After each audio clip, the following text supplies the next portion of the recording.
Satine, bonsoir. Bonsoir Moustapha, bonsoir à tous.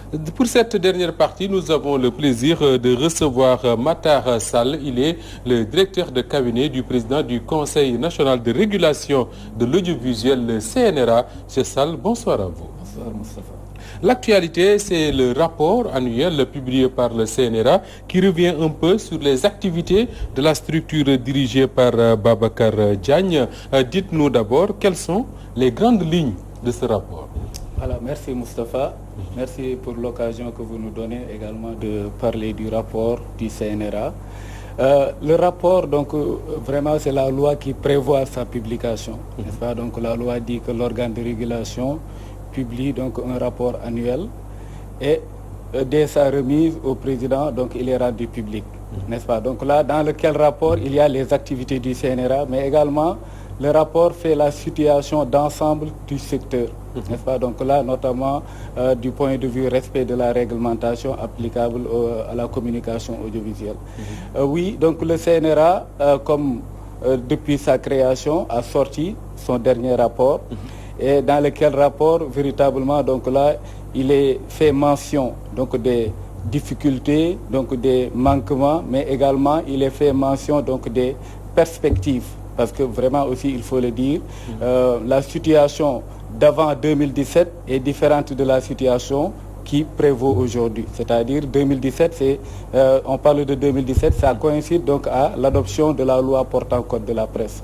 Là, vraiment, dans le rapport, effectivement, le CNRA a parlé un peu donc des difficultés, des manquements, n'est-ce pas? Notamment, donc là, parmi les éléments peut-être donc qui constituent peut-être des éléments qu'il faut revoir, il y a l'aspect publicité. On reviendra sur les manquements, les perspectives dans les détails, autant que le temps nous le permettra. Mais dans un premier temps, d'une manière générale, quel regard le CNRA jette sur le travail des médias au Sénégal? Oui, Moustapha, peut-être vous me permettrez de dire que le CNRA, c'est le protecteur de la société. Oui.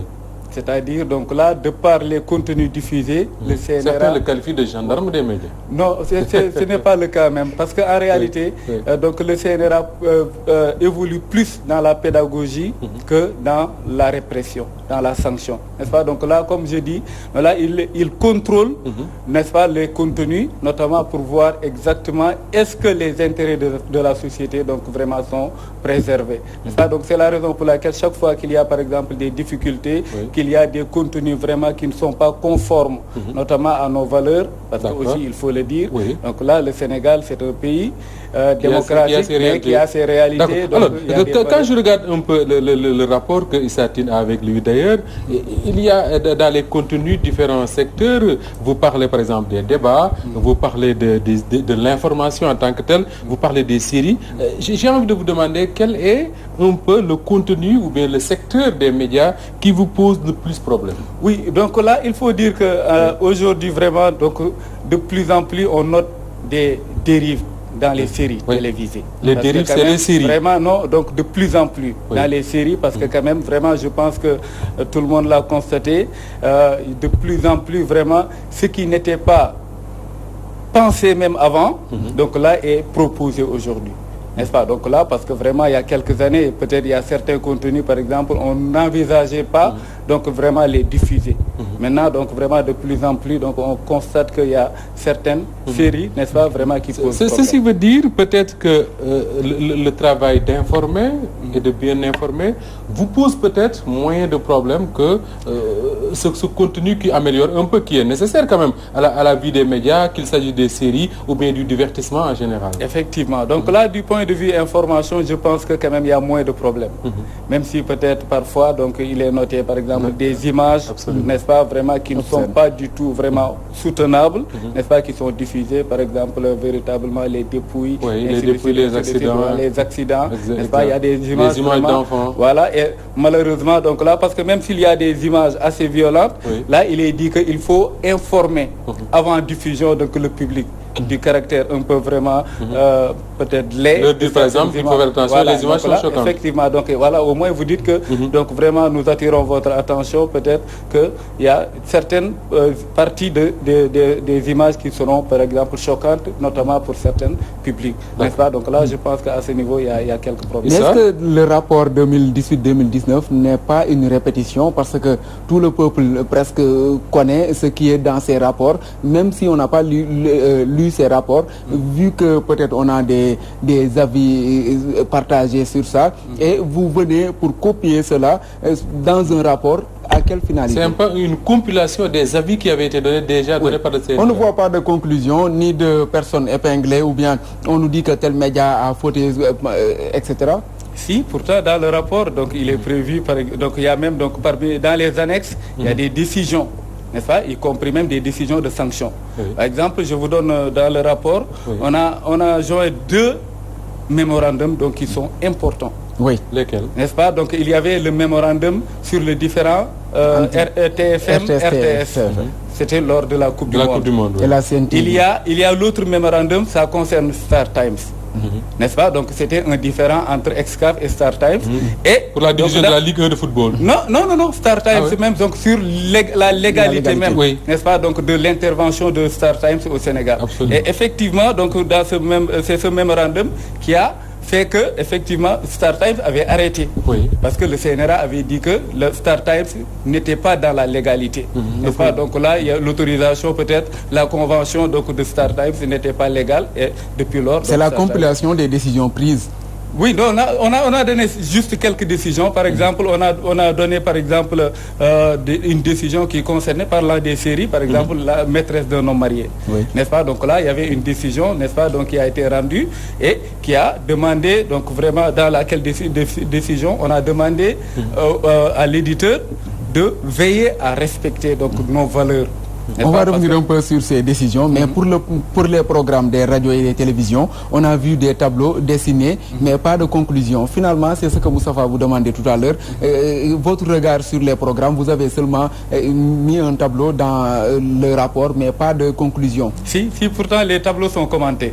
Peut-être donc il faut non, pas de grands commentaires quand même. Il y a seulement une phrase ou 2 phrases pour nous dire que l'information prime sur tel aspect. Oui, non, là c'est par rapport aux différentes catégories d'émissions. Par exemple, donc on dit que par exemple de telle heure à telle heure, vraiment ce sont telles émissions qui sont les plus proposées, ainsi de suite, ainsi de suite. Donc là c'est la typologie des émissions. Donc là, à ce niveau, vraiment on ne cherchait pas à mettre en valeur ou bien en exergue les manquements, n'est-ce pas? Donc là c'était la typologie d'émissions. Pourquoi vous n'avez pas mis les manquements? Non, les manquements sont donc diffus. Sont diffus donc dans le rapport, et effectivement donc là, comme on a dit, il y a des décisions qui sont rendues. Donc là, s'il n'y avait pas manquement, il n'y aurait pas de décision. Alors là, vous le dites, il y a moins de problèmes avec les programmes d'information. Les contenus peuvent être améliorés. Il y a parfois des dérives dans le langage, dans la diffusion de certaines images, mais au moins vous avez moins de problèmes. Mais les séries posent problème. Qu'est-ce qui l'explique? Est-ce que c'est parce que c'est nouveau au Sénégal, on a voulu remplacer les telenovelas par tous les moyens, ou bien parce que on fait un peu du matin, comme on dit? Je pense que quand même, parfois on exagère. C'est-à-dire, par exemple, il y a certaines séries même, peut-être à la limite, on peut dire même, ils font la promotion de l'homosexualité. N'est-ce pas? Donc là, quand même, au Sénégal, donc ce n'est pas toléré, ce n'est pas permis. N'est-ce pas? Donc là, c'est la raison pour laquelle aussi, comme on a dit, il y a dans les perspectives, donc là, tous ces aspects-là seront pris en charge, n'est-ce pas, dans les nouveaux textes. Parce qu'il faut le dire aussi, comme on avait dit au début, il y a la situation antérieure à 2017 et celle donc, qui prévaut depuis 2017. N'est-ce pas? Donc depuis l'adoption de la loi portant code de la presse, donc là vous allez voir qu'il y aura du renouveau dans le paysage, mais aussi du renouveau dans la régulation. N'est-ce pas? Donc parce que l'organe de régulation avant 2017 n'est pas l'organe de régulation après 2017. Est-ce qu'aujourd'hui l'organe de régulation, en attendant le renforcement, est-ce qu'aujourd'hui l'organe de régulation a le pouvoir de demander à une chaîne de télévision top d'arrêter la diffusion par exemple d'une série? Oui, bien sûr. Vous pouvez le faire. Bien sûr. Bien sûr. Donc là, qui peut le plus, peut le moins. Donc, par exemple, vous avez suivi il y a quelques mois, l'organe de régulation avait pris une décision portant suspension de la diffusion des programmes de CNTV. Oui. Mais ça, c'était tous Ça les avait créé programmes. beaucoup de problèmes, d'ailleurs. Oui, c'était tous les programmes. Donc là, ce qui signifie que, donc, effectivement, si une série viole manifestement... Est-ce que la le rapport est réglementation- revenu sur cette étape-là du 31 Oui, décembre c'est dans le rapport. 2019? C'est dans le rapport. Effectivement, la décision est dans le rapport. Mais pour le pouvoir, ou bien même les pouvoirs du CNRA sont renforcés, on le dit, à travers le nouveau code de la presse. Est-ce que le CNRA ne sera pas, comme le disent peut-être beaucoup de Sénégalais, une porte d'entrée du pouvoir pour liquider certains médias? Non, non, non. Parce que aussi, il faut le Il n'y dire. a pas de crainte à ce niveau. Non, non, il n'y a Vous pas de avez crainte. déjà une force, on vous renforce encore. Non, non, il n'y a pas de crainte à ce niveau. Pourquoi? Parce que les organes de régulation sont des autorités administratives indépendantes. C'est-à-dire, donc là, ce sont des autorités qui ne sont sous la tutelle d'aucune autorité. Donc Babacar Diagne ne reçoit pas d'injonction. Non, il n'y a pas d'injonction. Du Il y a pas gouvernement, d'injonction du chef de possible. l'État. Non, il du tout. n'y a pas d'injonction possible. Pourquoi les Surtout, parce que peut-être à ce niveau aussi, vous me permettrez de corriger certaines choses. Allez-y. Par exemple, si l'organe de régulation prend une décision, tout le monde dit Babacar Diagne. Et là, il faut dire que c'est un collège de 9 personnes, Oui. d'éminentes personnalités quand même. Je pense que souvent aussi, il faut... Et savoir ne compte Mais pas il est de- la de- tête Non, du- non, c'est-à-dire, Oui. donc là, il est dit que s'il y a partage des voix, la voix du président est donc prépondérante. C'est-à-dire, ils sont 9. Oui. Si par exemple, il y a 8 qui sont présents, il y a un absent, par exemple, le jour du vote, il y a 4 et 4. Oui. Là, donc, le côté du président l'emporte sur l'autre côté. Mais on est des Sénégalais quand même, on connaît ce qui se passe dans ce pays. Si le président veut telle chose, Babacar Diagne, peut-être ça sera appliqué. Non.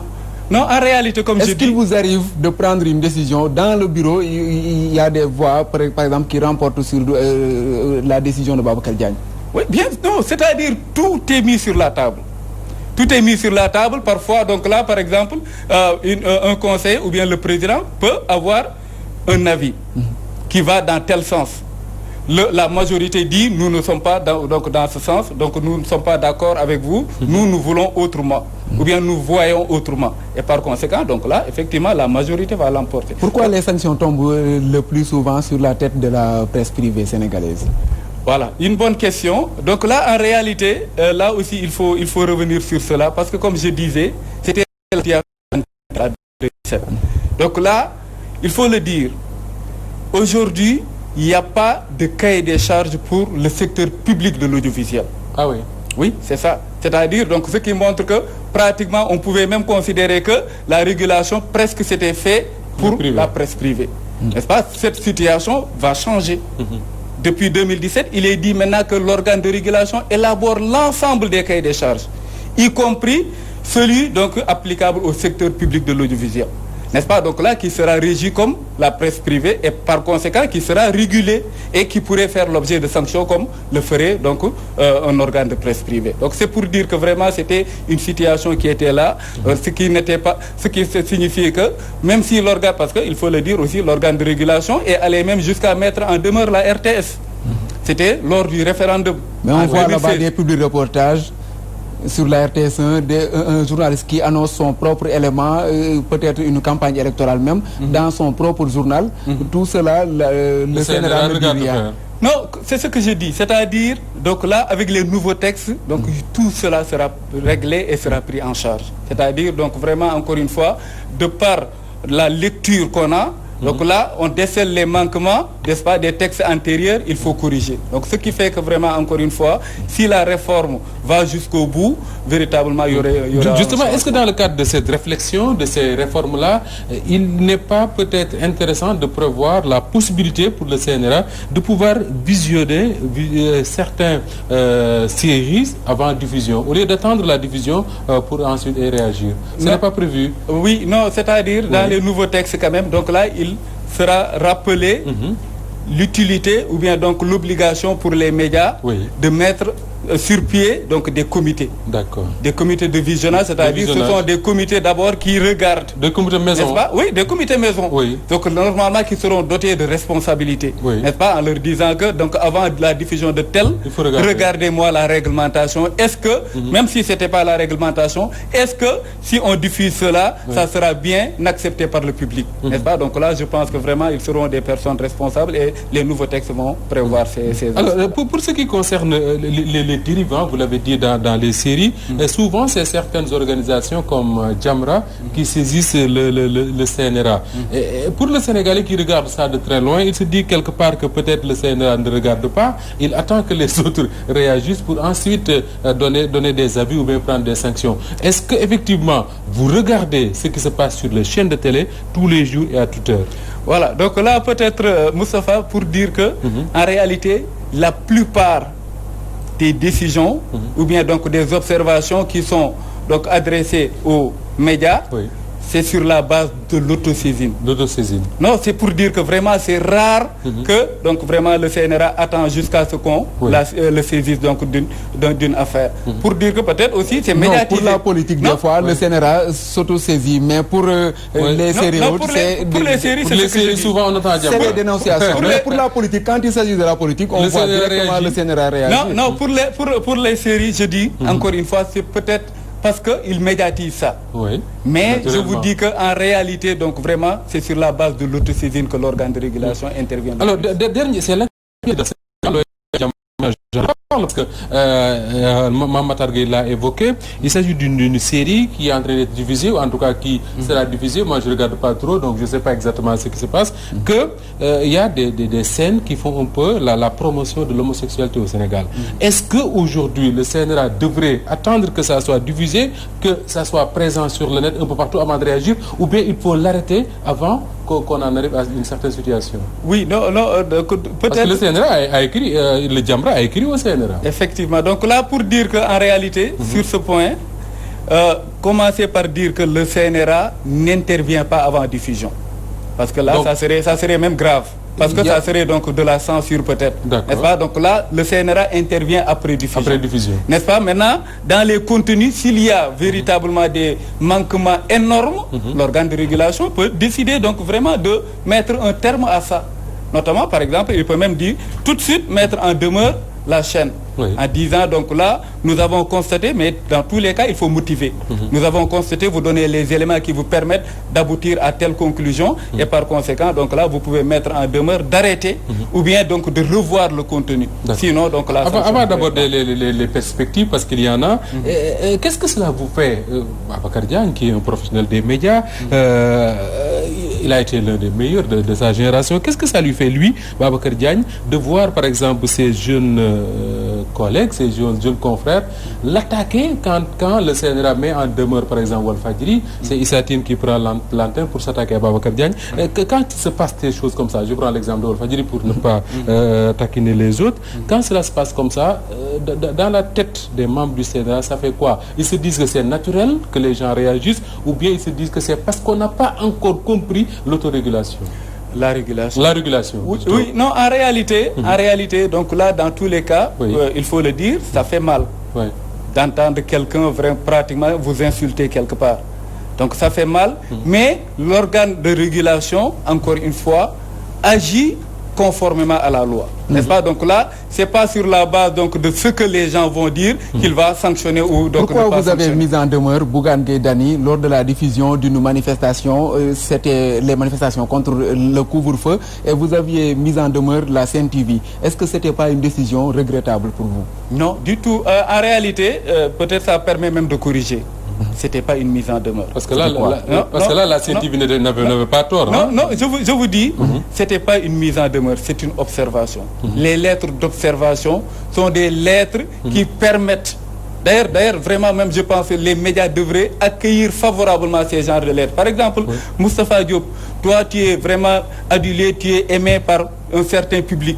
Exemple, dans une de vos émissions, il y a vraiment un manquement peut-être qui ne vous honore pas. Oui, oui. C'est ça Oui. l'objet des lettres d'observation. Oui. Les courriers d'observation, donc on envoie. Et là, je vous dis, dans la plupart des cas, je vous assure, les gens font amende honorable. D'accord. En s'excusant, mais aussi donc en corrigeant. Donc, parce que comme c'est pas rendu public, Oui. donc je ne vais pas me permettre de citer des lettres d'observation qui concernent telle ou telle émission. N'est-ce pas? Par exemple, on est sur Walf. Oui, Je vous donne un exemple. Lors de la Coupe d'Afrique, oui, n'est-ce pas? Donc là, par exemple, Walf Radio. oui. Donc là, absolument. pour les matchs du Sénégal. Donc essayez donc vraiment de faire les reportages donc des matchs du Sénégal. Oui. Mais là, l'organe de régulation a envoyé une observation pour dire à Walf, comme pour tout le monde qui transmettait sans droit, que non, la transmission des matchs se fait après acquisition des droits, le permettant. N'est-ce pas? Donc là, comme vous n'avez pas les droits, donc là, il faut arrêter. Et vraiment, ils l'ont pris favorablement. Mais ce qui nous cause problème, c'est que la couverture d'une manifestation publique, une manifestation qui doit être même diffusée et rendue publique pour que peut-être les populations aient une information là-dessus, et que vous envoyez des observations à Bougane, peut-être c'est un premier pas vers on ne sait pas. Non, mais... non, en réalité, vraiment, c'est parce que peut-être vous n'avez pas suivi cette édition spéciale. Vraiment, c'était énorme comme manquement. Il y avait véritablement des manquements que personne ne peut même peut-être oser croire que vraiment ça pourrait passer. Par exemple, Issa Tine, je te donne un exemple. Vous, c'est vous le présentateur. Dans les images que vous montrez, tout le monde voit que c'est canalisé, par exemple, à Kharialla, et par exemple un peu vers Liberté 6. C'est les seules images que vous avez, que vous mettez à la disposition du public. Vous, Issa, vous dites, donc là, que vraiment, il y a des manifestations un peu partout au Sénégal. Par exemple, vous dites, il y a des manifestations à Kaolack, à Thiès, à Mbour, ainsi de suite, sans préciser même à quel endroit précis. Donc là, et pour cette période-là si donc sensible, là, je pense que vraiment ça pourrait inciter les gens à sortir. Donc là, c'est la raison pour laquelle effectivement on a attiré l'attention, et c'était pas une mise en demeure, c'était une observation. Et là, c'est des médias qui ont voulu véritablement peut-être rendre public en dénaturant, mais c'était pas. Ce qui est intéressant également, c'est les perspectives que dégagent ces rapports-là. Et là, si les Syries ont aujourd'hui cette force qu'elles ont, si elles font peur parfois, parce qu'il faut reconnaître, on avait peur des telenovelas parce que ça produisait beaucoup de dégâts dans la société, mais on a l'impression que les séries sénégalaises font beaucoup plus de dégâts que les novelas qu'on avait l'habitude de voir. Aujourd'hui, s'il y a autant de séries sur les chaînes, c'est parce que le financement des médias pose problème. Les médias n'ont pas d'argent, avec les séries, ça rapporte quand même de l'argent. Est-ce qu'il y a une réflexion au niveau du CNRA pour voir ensemble, avec les différents acteurs, comment faire pour améliorer ou avoir un meilleur financement des médias? Bon, peut-être même ça dépasse le cadre du CNRA. Oui, bien le sûr. financement des médias, effectivement, c'est prévu par l'État du Sénégal. Notamment dans le Code de la presse, il est prévu un fonds d'appui pour le développement de la presse. Également, le Code de la presse prévoit une réorganisation du secteur de la publicité. N'est-ce pas? Donc là, je pense que vraiment parmi les perspectives, il faut aller vers l'adoption donc d'une nouvelle loi sur la publicité, ou bien d'un code sur la publicité. Parce que la loi qui est applicable aujourd'hui date de 1983. Et pour dire, parlant de cette loi, c'est une loi qui n'a que 17 articles. Pour un secteur si énorme, donc là ça montre que vraiment c'est une loi qui est inadaptée, n'est-ce pas? Donc là il faut aller vers, mais également il faut parmi les perspectives aller vers la régulation du secteur de la publicité, parce que s'il y a une loi, s'il n'y a pas de régulation, la situation restera la même, parce que par exemple donc là s'il n'y a pas de régulation, si on ne dit pas quelle part qu'elle doit avoir, donc jusqu'où on doit aller, donc là véritablement il y a le dumping, ainsi de suite. Donc là c'est la raison pour laquelle effectivement dans les nouveaux textes, notamment les cahiers des charges, il est prévu même donc véritablement des dispositions qui... Parce que là il va falloir que le CNRA joue ce rôle-là. Effectivement. Parce que vous le dites, hein, ça dépasse le cadre du CNRA, la publicité, le financement des médias, mais comme le dit Issa, si on laisse faire, on aura peut-être une bonne loi, mais avec le dumping qui va se passer entre sur certaines chaînes, on retourne à la même situation. Tout cela est pris en charge dans les cahiers des charges, dans les futurs cahiers des charges qui seront appliqués. Donc là, c'est pour dire que véritablement, dans la diffusion même des messages publicitaires, il y a un certain nombre de règles qu'il faut respecter. Mais est-ce que le message passe actuellement pour les cahiers des charges et autres? Voilà, donc on était dans la phase de rédaction, n'est-ce pas? Donc là, le processus est bouclé. Certainement, après, donc, il y aurait des rencontres de partage, notamment avec l'ensemble de la presse, pour dire donc vraiment les nouveautés, les innovations, n'est-ce pas, qui permettront véritablement d'avoir peut-être une presse plus libre, mais aussi qui permettra de meilleure qualité. Alors, on est pratiquement à la fin de cette émission-là. On vous le disait tout à l'heure en vous taquinant. Pour beaucoup de nos collègues, le CNRA, c'est le gendarme qui est prêt à taper sur les médias à tout moment. Est-ce qu'aujourd'hui, enfin, on sait que Babacar Diagne fait souvent des tournées pour rencontrer certains patrons de presse, mais qu'est-ce qu'il faut faire pour rendre en tout cas les relations plus polissées entre les organes, les médias et le CNRA, pour qu'on sache finalement que ce n'est que de la collaboration, mais il ne s'agit pas d'être un gendarme qui régule tout. Donc là, en réalité, c'est mal comprendre même le CNRA que de penser que c'est le gendarme de l'audiovisuel. Pourquoi? Parce que le CNRA ne prend des sanctions que quand vraiment il n'y a pas une autre issue. Je vous le dis sincèrement, donc là, les rares fois que le CNRA a pris des sanctions, c'est parce qu'il n'y avait plus de possibilité de faire autrement. Par exemple, donc là, il y a des dérives chez vous, le CNRA vous envoie une observation. Donc c'est vraiment pour attirer votre attention, simplement. Ce n'est pas une mise en demeure même. Mais est-ce que les sanctions pécuniaires ne sont pas beaucoup plus favorables pour répondre à la question de Moustapha, c'est-à-dire sanctionner la personne pour qu'elle paye une amende au lieu de fermer une télévision ou bien arrêter quelques programmes, et ça va peut-être... Oui, ça dépend de la nature de la faute. Je donne un exemple. Par exemple, il y a une décision de sanction contre CNTV. C'était la décision, n'est-ce pas, de suspension. Pourquoi? Parce que ça dépend de la nature du manquement, de l'infraction. Par exemple, si la loi vous interdit de faire la publicité du tabac, c'est la loi qui l'interdit. Je donne cet exemple. Vous signez donc un marché avec les industries donc, du tabac qui vous payent 500 millions pour la publicité. La loi qui crée le CNRA dit que la sanction va de 2 millions à 10 millions. Là, vous allez dire, j'accepterai volontiers d'être sanctionné, de payer, n'est-ce pas, et de continuer à donc, vraiment diffuser cette publicité. Donc, c'est pour dire que l'organe de régulation, effectivement, analyse aussi donc, vraiment les différentes situations avant de prendre une sanction, avant d'aller vers telle sanction. Donc là, vraiment, c'est pour dire que c'est avec beaucoup de tact aussi qu'il fait la régulation. Grand merci à vous. Je vous en prie. Mokhtar Sall, je rappelle que vous êtes juriste et directeur de cabinet du président Babacar Diagne, président du Conseil de régulation de l'audiovisuel. Merci à Issa Tine. Grand merci à toute l'équipe technique, Amdi Sidibé, Cheikh Tidiane Ndiaye, Pape Modoufay et Mami Kanté qui étaient à la caméra. Madame et messieurs, on se quitte avec la revue de la presse en ligne qui porte la signature de Safiatou Cissé.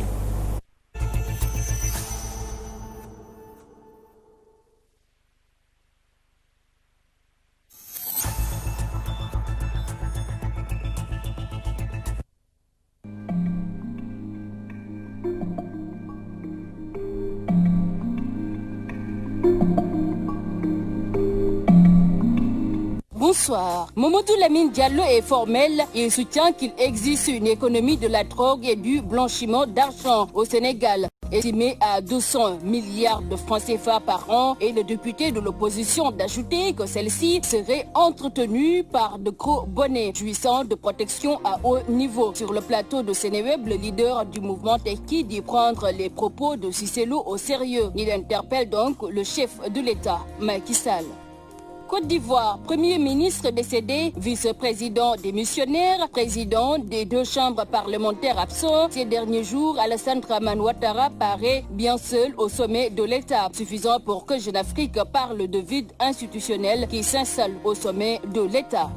Direction RDC avec nos confrères de RFI Afrique qui informent que la répression politique a repris depuis début 2020. L'état d'urgence sanitaire lié à la Covid-19 a-t-il servi de prétexte commode pour faire taire des voix un peu trop dissidentes à travers le pays? En tout cas, selon le confrère, c'est le constat de l'organisation de défense des droits de l'homme Human Rights Watch. L'ONG a documenté des dizaines d'intimidations, de passages à tabac, d'arrestations et et même des poursuites judiciaires contre des détracteurs pacifiques, des membres de partis politiques et des journalistes.